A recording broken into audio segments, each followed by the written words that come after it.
Ku berterima kasih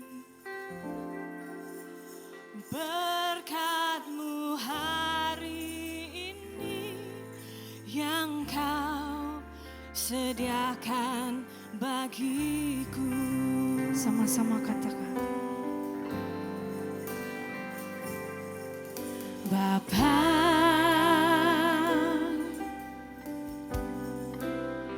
Engkau sungguh baik, kasih-Mu melimpah di hidupku.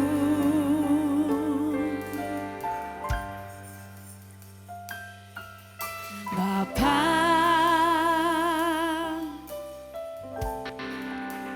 ku berterima kasih berkat-Mu hari ini yang Kau sediakan bagiku. Ku naikkan syukurku buat hari yang Kau beri, tak habis-habisnya kasih dan rahmat-Mu.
Tuhan, dan Engkau Tuhan yang sangat baik dalam hidup kami.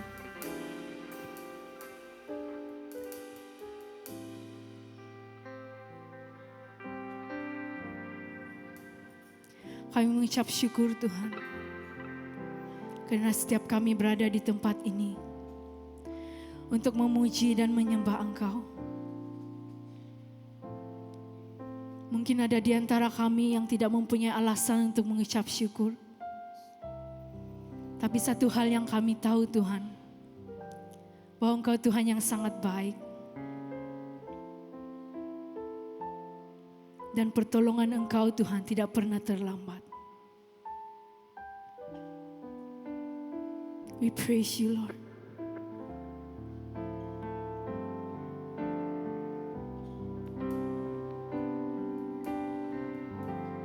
Ku naikkan syukurku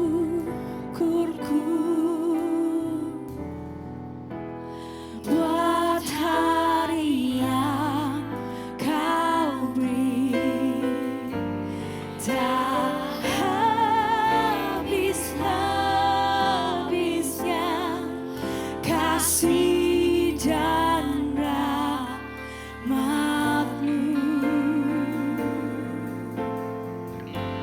Selalu baru dan tak pernah terlambat pertolongan-Mu. Besar setiamu di sepanjang hidupku. Ku naikkan syukurku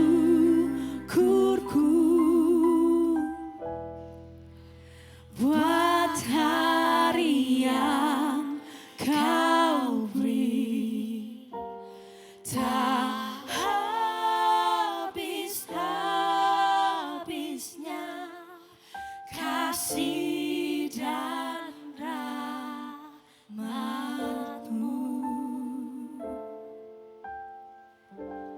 Selalu baru dan tak pernah terlambat pertolongan-Mu.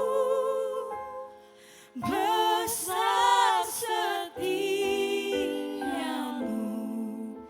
di sepanjang hidupku. Besar setiamu,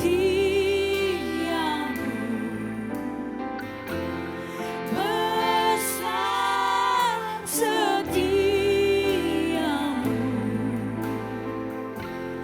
besar setiamu di sepanjang hidupku. Mari kita bagi tepukan untuk Tuhan kita.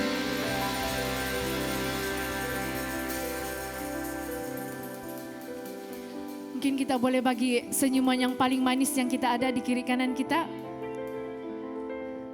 Katakan kepada mereka, Jesus love you.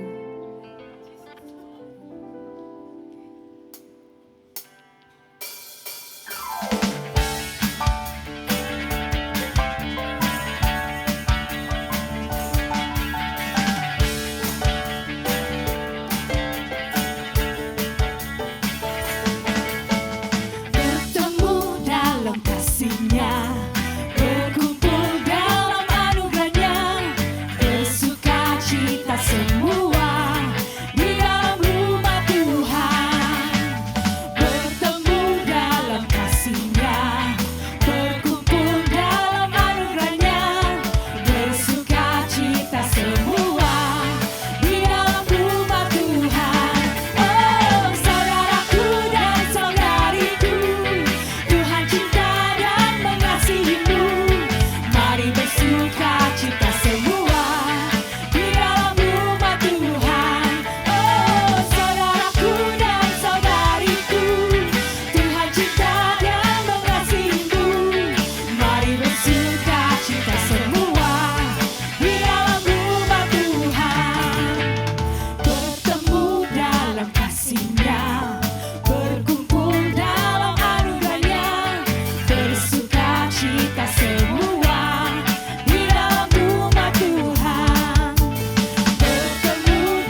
Jemaat dipersilakan duduk.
Mari kita sama-sama memuji Tuhan,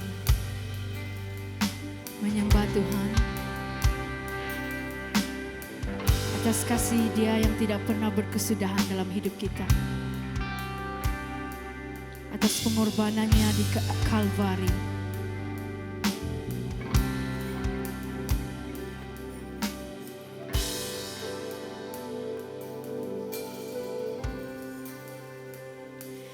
Kasih Tuhan sungguh mulia, tulus dan sempurna mengasihiku. Pengorbanan di Kalvari sungguh berharga, Kau tebus dosaku. Terpujilah Tuhan Yesus, ditinggikan di atas pujian. Dari dalam lubuk hatiku, ku sujud dan berterima kasih.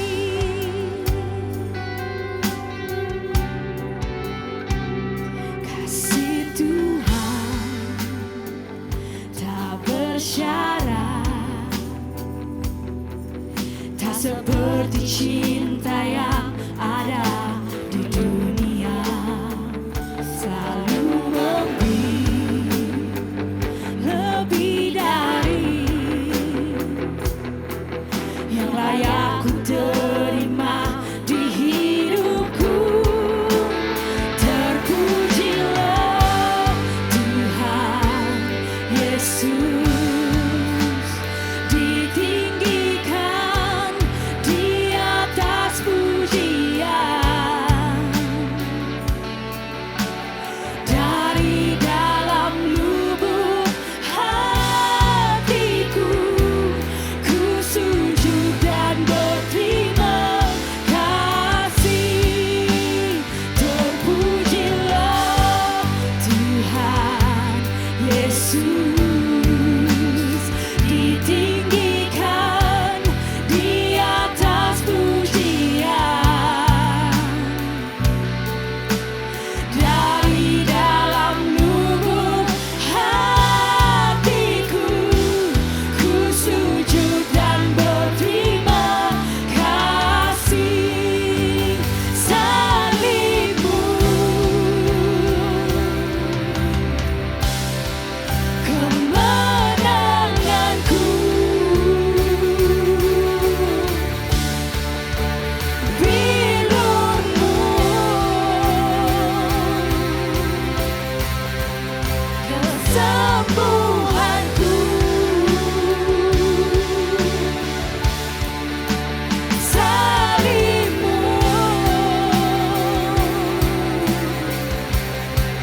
kemenanganku,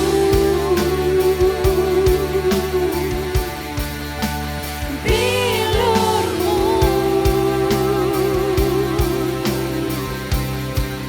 kesembuhanku.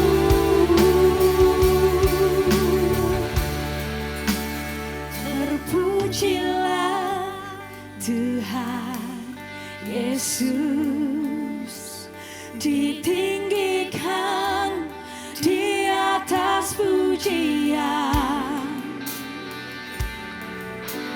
Dari dalam lubuk hatiku, ku sujud dan berterima kasih.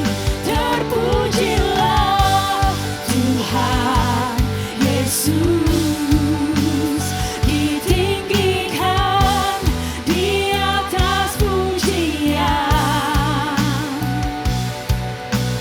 Dari dalam lubuk hatiku, ku sujud dan berterima kasih.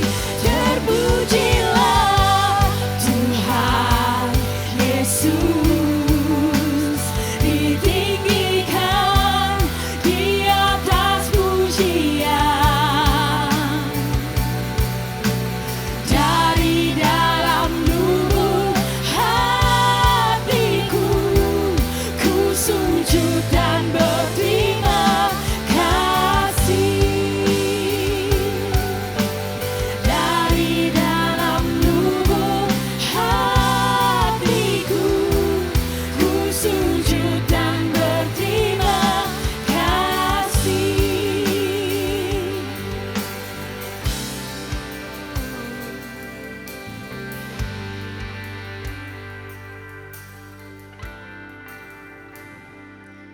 Terpujilah Tuhan Yesus,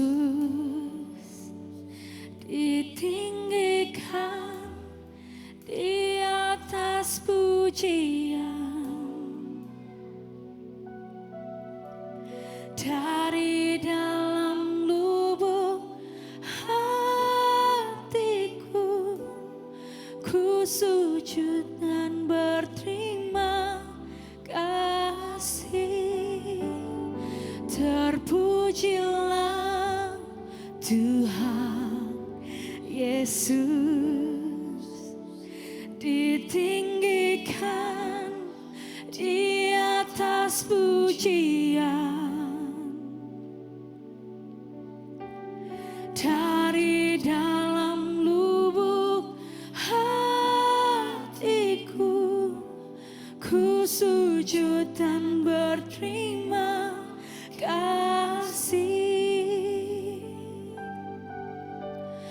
Dari dalam lubuk hatiku, ku sujud dan berterima kasih.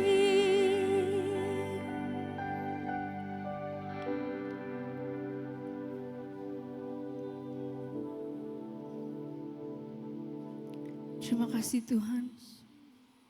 Inilah kerinduan kami Tuhan, untuk datang kepada Engkau, untuk menyembah Engkau Tuhan, di dalam roh dan kebenaran. Terima kasih Tuhan. Kami percaya bahwa Roh Kudus Engkau ada di tengah-tengah kami pada saat ini. We praise you Lord. Thank you Jesus.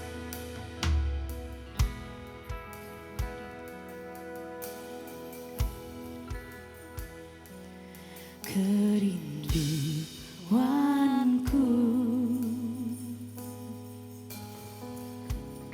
datang padamu, Allah mulia Yesus Kristus, ku cinta.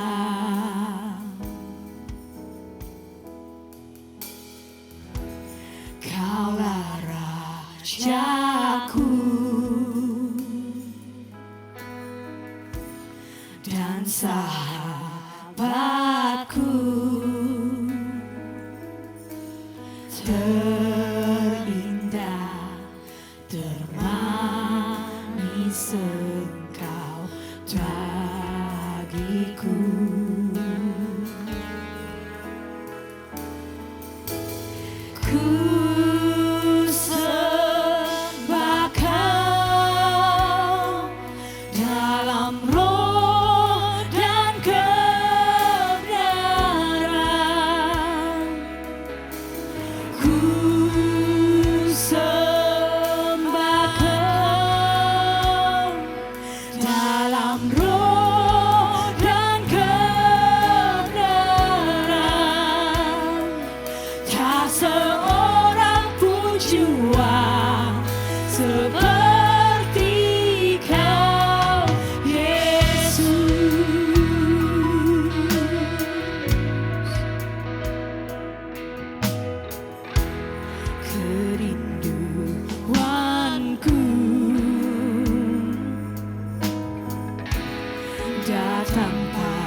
seorang pun jua seperti Kau, Yesus.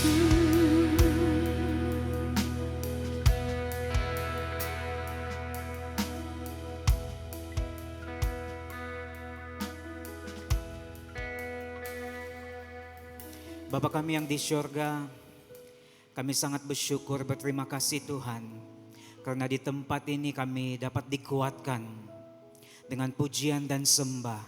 Kami dapat diarahkan kepada Engkau ya Tuhan, untuk melihat kasih-Mu, mengingatkan kami dengan kasih-Mu yang besar. Tidak ada yang seperti Engkau Yesus Kristus, yang mempunyai kasih yang tidak bersyarat bagi setiap kami yang ada di sini.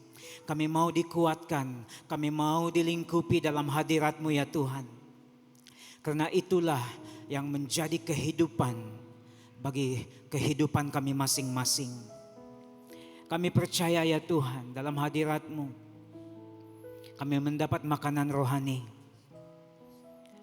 Maka pada saat ini Tuhan, satukan kami dapat membuka penglihatan, pendengaran rohani kami, membuka hati kami untuk menangkap firman-Mu, supaya kami dapat disegarkan, karena kami bergantung kepada firman-Mu untuk hidup.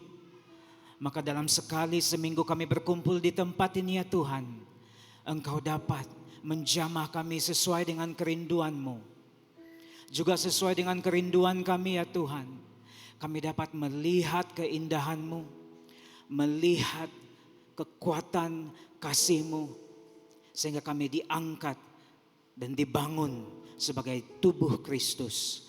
Kami bersyukur, berterima kasih, menyerahkan tempat ini ke dalam tangan-Mu. Engkau naungi kami ya Tuhan, dengan kuasa darah-Mu Yesus kami dilindungi, dan tidak ada yang menghalang kami untuk mendengar firman Tuhan pada pagi hari ini. Kuasa-kuasa kegelapan dan kuasa jahat yang lain yang coba mengganggu, mengalihkan perhatian, menghalang anak-anak-Mu datang kepadamu itu dipatahkan dalam nama Tuhan Yesus. Dan kami mendapat bahagian kami yang sepatutnya pada hari ini. Dalam nama Yesus kami berdoa, dan semua jemaat Tuhan, mari kita sama-sama katakan amin. Kita melihat ke belakang sedikit, mungkin melihat sejarah dan latar belakang ini Paskah. Dari mana ini Paskah? Dan adakah Paskah ini secara original atau secara awalannya itu milik orang Kristen, ataupun bermula atau milik orang lain atau bangsa lain?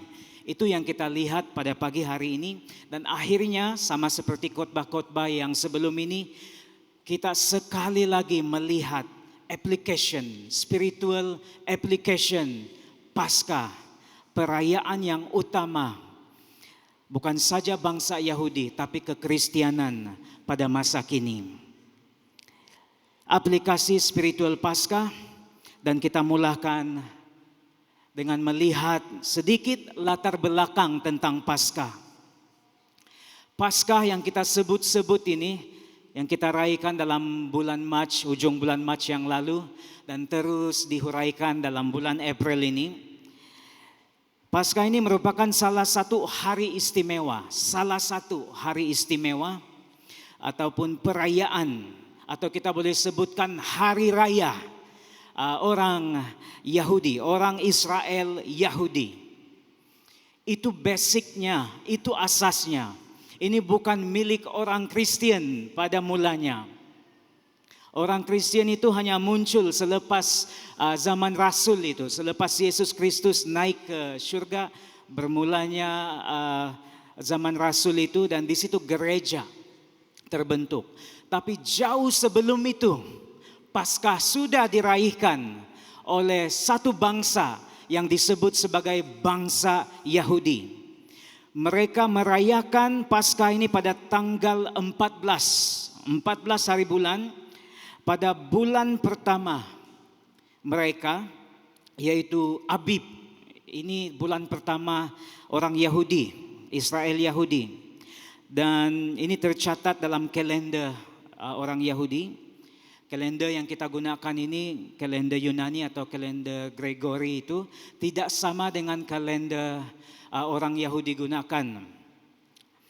Nah, ada dua tujuan kita merayakan Paskah. Bukan, ini orang Israel Yahudi merayakan Paskah. Yang pertama, mengingati semula apa yang telah dilakukan oleh Tuhan melalui Musa, yaitu membawa bangsa Israel itu keluar daripada perbudakan di Mesir. Dan itu kita dapat lihat dalam Keluaran 13 ayat 3 hingga 4. Dan yang kedua itu, ini antara alasan utama, major reason, orang Yahudi Israel itu mendedikasikan semula diri mereka ini untuk hidup bagi Tuhan dan Taurat. Ini intipati Paskah bagi orang Yahudi. Dan ini sangat jauh beza dengan dasar atau alasan mengapa gereja Tuhan atau kekristianan merayakan Paskah pada hari-hari ini. Kalau Yahudi itu disebabkan oleh Musa. Tapi orang Kristen bukan, dasarnya bukan Musa. Dasar kita ialah Yesus Kristus. Dan inilah perbezaannya. Mengingati semula apa yang dilakukan oleh Tuhan melalui Musa. Ini kepercayaan dan pegangan orang-orang Yahudi itu. Membawa orang Israel keluar daripada perbudakan di Mesir. Namun kita tidak dapat pisahkan sejarah orang Yahudi ini dengan kekristianan kita. Selalu saja ada hubung kait, selalu saja ada ini kaitannya itu. Kalau Paskah kita tertumpu kepada Yesus Kristus, itu pun dibayangi oleh apa yang terjadi semasa Musa membawa orang Israel keluar daripada perbudakan di Mesir. Tapi saya ingin menjadikan perbezaan ini begitu jelas pada awal khotbah ini. Kita merayakan Paskah karena Yesus Kristus. Orang Yahudi yang masih menunggu Mesias, maksud saya orang Yahudi yang belum percaya Yesus, bukan orang Yahudi Kristen. Orang Yahudi yang masih menunggu-nunggu Mesias itu, pegangan mereka adalah Musa yang membawa orang Israel keluar daripada perbudakan di Mesir. Itulah dasar Passover atau Paskah yang mereka raihkan.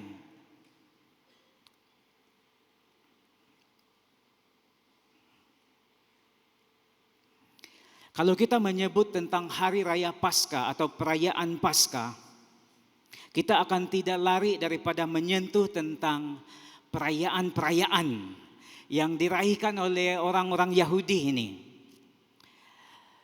Dan ini begitu dekat, ada beberapa perayaan yang begitu dekat dengan kita ini. Dan ada 7 yang saya gariskan di sini, perayaan-perayaan yang diraihkan oleh orang Yahudi Israel. Yang pertama itu Hari Raya Paskah, seterusnya Hari Raya Roti Tidak Beragi, Hari Raya Buah Sulung, Hari Raya Pentakosta, Hari Raya Peniupan Serunai, Hari Raya Pendamaian, Hari Raya Pondok Daun. Dan ada 3 major celebration di sini. Major celebration, perayaan yang lebih besar itu, yang utama itu, yang pertama ialah Hari Raya Paskah, yang kedua Hari Raya Pentakosta, dan yang ketiga Hari Raya Pondok Daun. Kenapa ini merupakan perayaan yang besar, yang major bagi orang Yahudi? Karena semua laki-laki Israel itu, sama ada dalam Israel atau luar Israel itu, berkumpul bersama datang ke Yerusalem.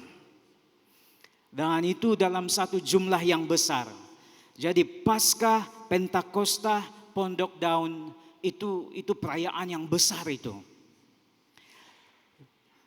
Dan perayaan-perayaan ini, 7 perayaan ini boleh dibahagikan kepada 2 lagi. Hari Raya Paskah, Roti Tidak Beragi, Buah Sulung, Pentakosta itu dikategorikan sebagai hari raya suci, holy day. karena itu berlaku berurutan. Seperti yang saya katakan tadi, Paskah itu dirayakan dalam bulan Abib, bulan pertama, pada 14 hari bulan, dan keesokannya 15 hari bulan itu, terus hari raya roti tidak beragi. Selama 7 hari mereka makan roti tidak beragi. Jadi kalau kita membaca Alkitab dalam Perjanjian Lama, kadang-kadang ini hari raya Paskah juga disebut sebagai hari raya roti tidak beragi. Digunakan secara interchangeable, ditukar-tukar itu sebab harinya dekat dan itu lebih kurang jadi satu perayaan. 14 hari bulan hari raya Paskah, esoknya hari raya roti tidak beragi. Dan bulan Abib ini, menurut pembacaan yang saya lakukan, itu terletak pada bulan Mac atau April kalender kita. Dan itu merupakan musim-musim tanaman sudah mulai tumbuh, sudah menunjukkan bulir-bulir, sudah membesar yang mau dituai sudah. Jadi itulah ada lagi hari raya buah sulung, di mana orang Israel merayakan hari raya first fruit ini, buah sulung ini, ketika ada orang Israel mulai menyabit hasil tuayan, jelai, gandum, seperti itu, barley atau gandum. Disitulah hari pertama dikira untuk merayakan hari raya Pentakosta pula. Hari pertama menuai hari raya buah sulung itu, 7 Sabat selepas itu perayaan hari raya Pentakosta. Lepas 7 Sabat itu, maknanya kalau dikira 50 hari tepat-tepat selepas 7 Sabat. Dan itulah sebabnya perayaan itu dinamakan hari raya Pentakosta. Itu yang berturutan. 4 bulan selepasnya baru ada lagi hari raya peniupan serunai, hari raya pendamaian, hari raya pondok daun. 3 perayaan ini disebut sebagai hari raya bulan baru, dikategorikan sebagai new moon celebration, perayaan yang digelar bulan baru. Itu berlaku pada bulan ke-7 kalender Israel yang disebut bulan Tishri itu. Dan hari raya peniupan serunai ini, kalau kita pernah mendengar Rosh Hashanah, itu perayaan tahun baru orang Yahudi. Nama lain bagi Rosh Hashanah itu ialah hari raya peniupan serunai. Hari raya pendamaian pula kita kenali sebagai Yom Kippur. Sebab mungkin ada dari kalangan kita yang biasa mendengar Yom Kippur, itu merupakan hari raya pendamaian ataupun atonement. Dan barulah hari raya pondok daun. Mengapa saya sebutkan ini? Karena kita akan menyentuh sedikit tentang perayaan ini selepas ini, dan akhirnya kita akan mengaitkan dengan Paskah dan aplikasinya. Ini jenis-jenis perayaan orang Israel, sangat menarik juga dapat mengetahui perayaan-perayaan orang Israel ini, karena asal-usul kepercayaan kita dan apa yang kita lihat dalam Alkitab sebagai orang Kristen, rupanya semuanya berkaitan daripada perayaan-perayaan orang Yahudi.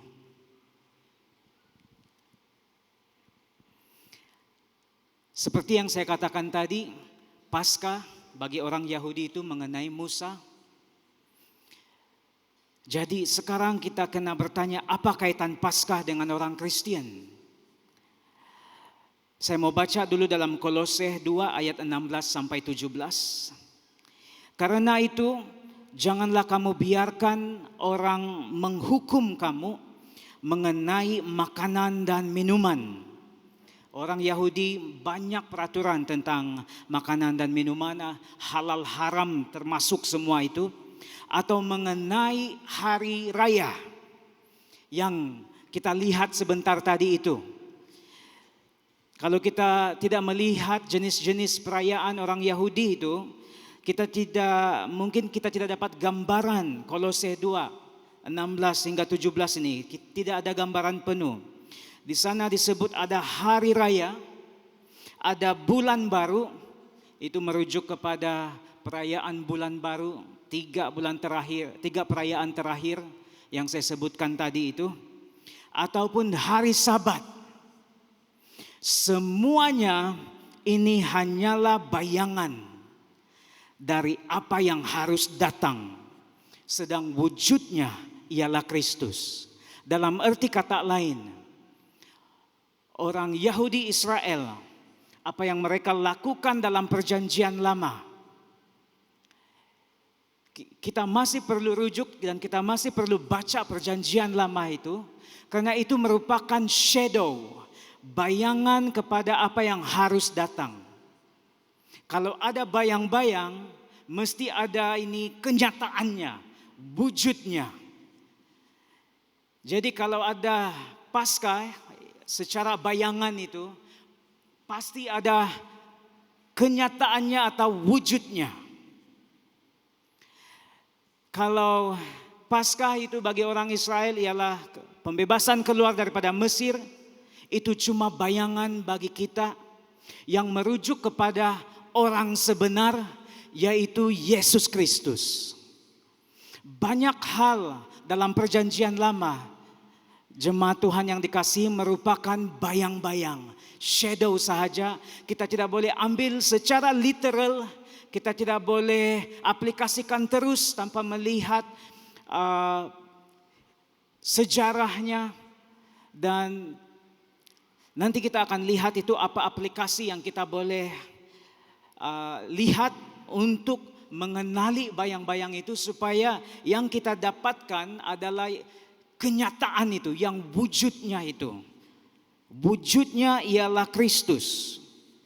Hari raya, bulan baru, hari Sabat, semua ini bayang-bayang, bayangan dari apa yang harus datang, sedang wujudnya ialah Kristus. Jadi Kristus sudah ada bagi kita semua, jemaat Tuhan. Kalau orangnya sudah ada, saya tidak akan kembali kepada bayang-bayang lagi. Saya mau pergi kepada yang the real person, orang yang sebenar, itu yang lebih kuat. Bukan secara bayang-bayang lagi. Amin. Itulah sebabnya saya memberikan latar belakang sedikit tentang perayaan itu. Dari sini kita akan dapat mengerti banyak hal dalam firman Tuhan.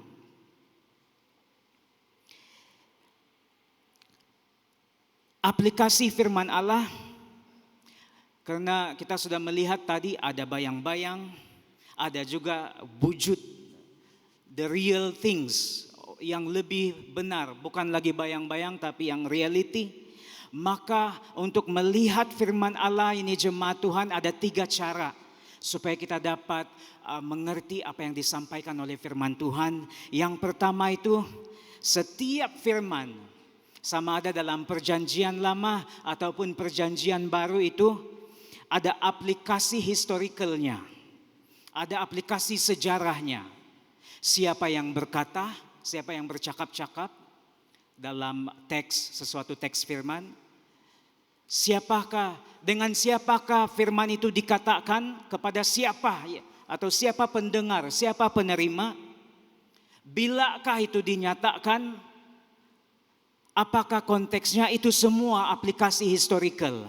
Dan kita perlu melihat ini. Yang kedua itu ada aplikasi doctrinal, prophetic ataupun prophetic.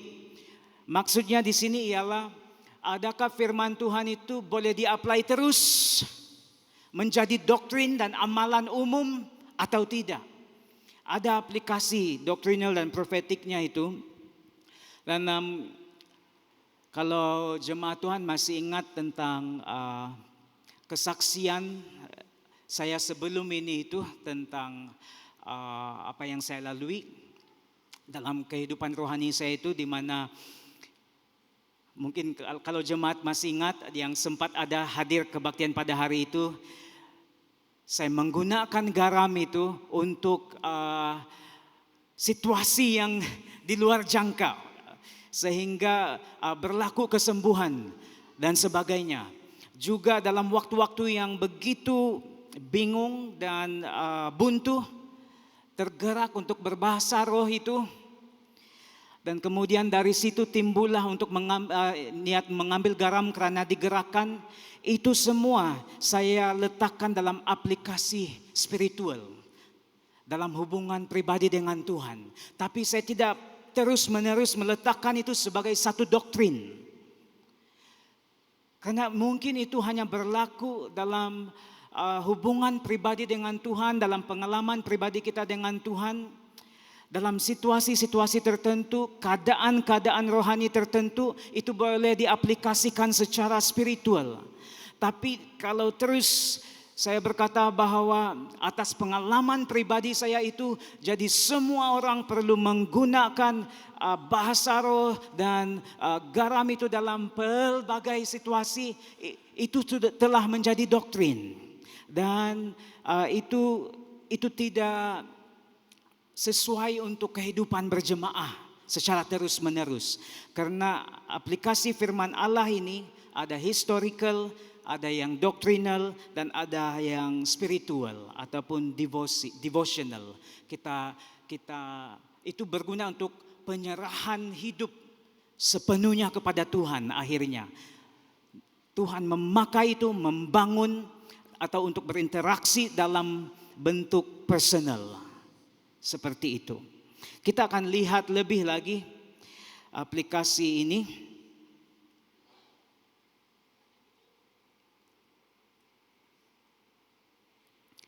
Seterusnya, Paskah, kita kembali kepada Paskah itu bagi orang Kristen. Selepas kita tahu bahwa ada aplikasi historical, doctrinal, dan spiritual, maka mari kita melihat Paskah. Dan di sini kita dapat menilai Paskah sebagai penggenapan. Ini fulfillment, spiritual fulfillment kepada bayangan daripada perayaan Paskah, yaitu karya salib Yesus Kristus sendiri. Kematian, penguburan, dan kebangkitannya. Orang Yahudi masih dengan Musa bebas dari Mesir, dan sampai sekarang masih mengingati detik bersejarah itu bebas daripada perhambaan beratus-ratus tahun itu. Bagi kita orang Kristen, kita bukan orang Yahudi dan sejarah kita berbeza daripada orang Yahudi. Kita merujuk kepada Yesus Kristus, kematiannya, penguburan, dan kebangkitannya. Ayat sokongan dalam 1 Korintus 5 ayat 7 mengatakan, buanglah ragi yang lama itu. Dan memang menjadi kebiasaan pada hari Paskah, kalau orang Yahudi itu, roti yang mereka akan makan roti yang tidak beragi. Walaupun hari raya roti tidak beragi itu pada esoknya 15 hari bulan, tapi mereka sudah mulai makan roti tidak beragi pada hari raya Paskah. Itu menjadi kebiasaan orang Yahudi sudah. Buanglah ragi yang lama itu supaya kamu menjadi adonan yang baru. Sebab kamu memang tidak beragi. Dan inilah dasarnya kenapa Yesus Kristus itu adalah pusat Paskah kita. Sebab anak domba Paskah kita juga telah disembelih, yaitu Kristus Yesus. Jadi poin besar di situ itu ialah Yesus Kristus adalah Paskah bagi orang percaya. Kita tertumpu kepadanya.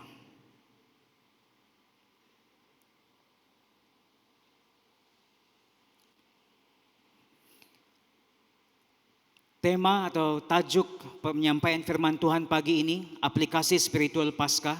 Dan saya ingin gariskan ada 3 aplikasi spiritual Paskah itu.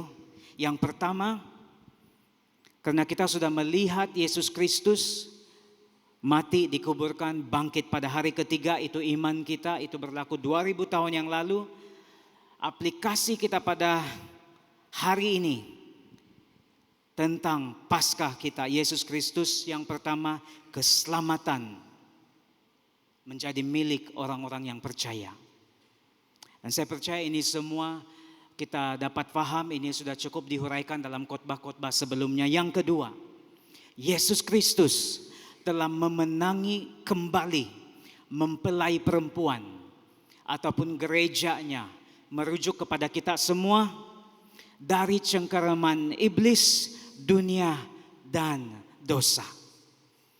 Dan yang ketiga itu, satu-satunya korban yang disebut sempurna adalah korban Yesus Kristus di kayu salib. Itu cukup sempurna. Maksudnya kita tidak perlu tambah lagi. Kadangkala sebelum ini dalam waktu saya membesar sebagai orang Kristen, kadang-kadang kalau ada majelis atau keramaian, untuk mengucap syukur itu perlu disembelih ini, perlu disembelih itu sebagai untuk ucapan syukur, melengkapkan itu ucapan syukur atau majelis. Dan latar belakangnya adalah orang Kristen. Apabila saya melihat kembali, satu-satunya korban yang sudah disebut sempurna, tidak perlu ditambah lagi, tidak perlu sembelih binatang ini, binatang itu dan semua dan sebagainya lagi untuk menambahkan ritual atau nilai majlis atau sesuatu perayaan itu. Yesus Kristus, nama Yesus Kristus dan karyanya di kayu salib sudah cukup sempurna, tidak ditambah, tidak dikurangi. Itulah pusat iman kita. Tapi sudah tentu kalau ada majlis, ada makan-makan, menyembelih ini itu dan semua dan sebagainya, itu bagus untuk kita berkumpul dan bersekutu bersama. Amin. Yesus, maksud saya Yesus Kristuslah korban yang sempurna yang telah menggenapi semua kebebasan kita pada hari ini disebabkan oleh korbannya yang sempurna itu.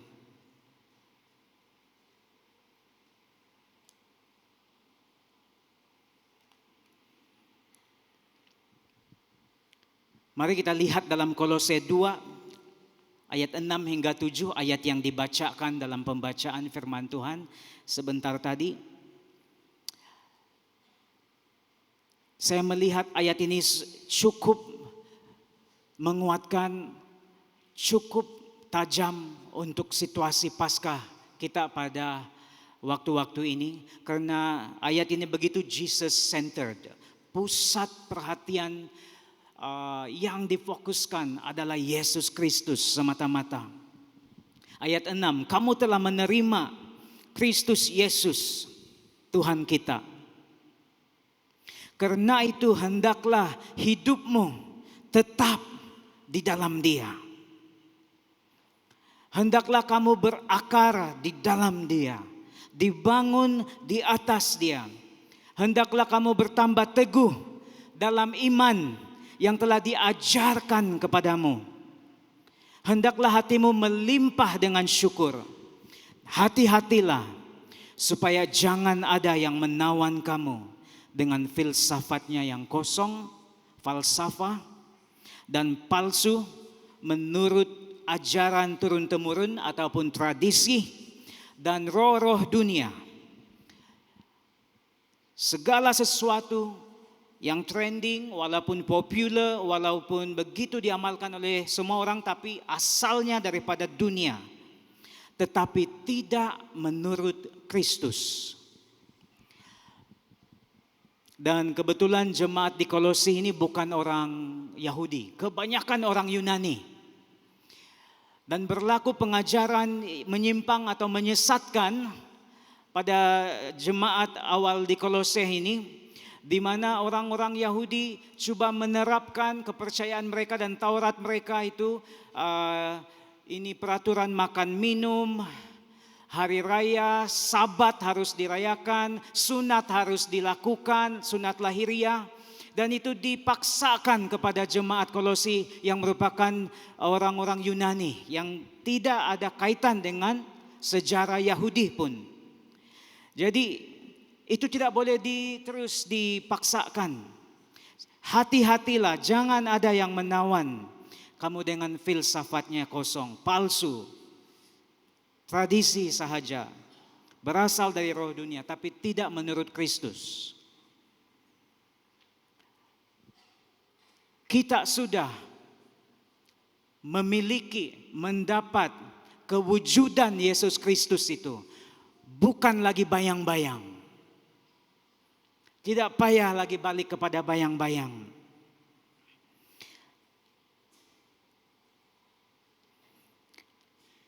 Bayangan dari apa yang harus datang, saya ambil ini daripada ayat Kolose tadi itu. Karena memang ini sebagai contoh supaya kita lihat bagaimana ini cara melihat firman Tuhan. Mana satu bayang-bayang, mana satu ini kewujudan yang reality yang boleh kita terapkan sebagai doktrin kita pada waktu ini. Dalam Kejadian 2 ayat 21 hingga 23 saya bacakan ayat ini. Kejadian 2 ayat 21 hingga 23.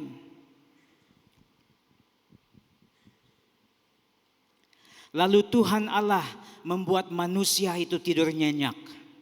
Ketika ia tidur, Tuhan Allah mengambil salah satu rusuk daripadanya, lalu menutup tempat itu dengan daging.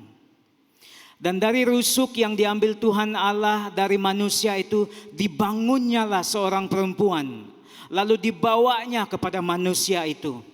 Lalu berkatalah manusia itu, inilah dia, tulang dari tulangku dan daging dari dagingku. Ia akan dinamai perempuan sebab ia diambil dari laki-laki. Kalau aplikasi secara historical, ini betul-betul kata Allah kepada Adam. Dan ini berlaku pada masa yang sangat jauh daripada masa kita sekarang. Dan ini antara Allah dan Adam. Kalau secara doktrinal, ini banyak menjadi asas dalam wedding ceremony atau perkawinan orang-orang percaya. Tapi kalau secara aplikasi spiritual, saya menggunakan itu bayangan dan wujud dari bayangan itu. Kalau kita perasan apa yang terjadi di kayu salib, Yesus Kristus juga digelar sebagai the last Adam, Adam yang terakhir. Dia menderita, mati di kayu salib. Dan untuk pengetahuan jemaat, kalau bahasa orang Yahudi ini, tidur itu, sleep, pengertian orang Yahudi itu juga berkaitan dengan mati. Seperti yang Yesus katakan dengan Lazarus itu. Dan Yesus Kristus tidur atau mati di kayu salib. Sebelum dia mati itu, rusuknya juga itu telah ditusuk. Semua itu Yesus Kristus lalui supaya dia dapat memenangi semula mempelai perempuan ataupun gerejanya. Itu merujuk kepada kita semua. Tanpa Yesus Kristus, karyanya di kayu salib, dia tidak akan dapat memiliki kita semua. Bayangan daripada apa yang berlaku dalam Kejadian 2, 21 hingga 23 adalah bayangan kepada apa yang Yesus Kristus lakukan. Allah yang menemui mempelai perempuannya. Adam juga, ini Hawa ini diambil dari rusuk Adam itu. Dan dibangunnyalah seorang perempuan. Yesus memiliki kita semula, the last Adam, melalui penderitaan, tusukan di rusuknya juga itu. Dan kita yang percaya kepada Yesus menjadi miliknya. Ini kalau dalam ilmu hermeneutik, tafsiran Alkitab, kita namakan sebagai the law of type. Type, Adam di sini adalah type kepada Yesus Kristus, anti-type, Yesus anti-type, type-nya adalah Adam. Dan Hawa ini adalah type atau bayangan gambaran kepada church atau mempelai perempuan. Jadi dari situ kita dapat bayangan. Ayat Kejadian ini bayangannya berlaku dalam karya Yesus Kristus di kayu salib. Dan kita menjadi miliknya sebagai gerejanya, sebagai mempelai perempuannya. Itu yang pertama. Yang kedua itu Keluaran 14. Panjang itu, saya tidak akan bacakan semua. Jemaat Tuhan boleh membacanya di rumah masing-masing.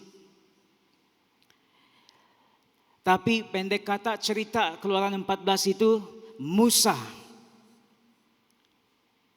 telah membebaskan orang Israel keluar dari Mesir, keluar daripada perhambaan Firaun. Kalau secara law of type itu, Mesir ini, karena pada waktu zaman Musa itu Mesir menjadi pusat dunia. Menjadi satu empire yang begitu besar pada zaman itu. Jadi Mesir ini adalah gambaran kepada dunia.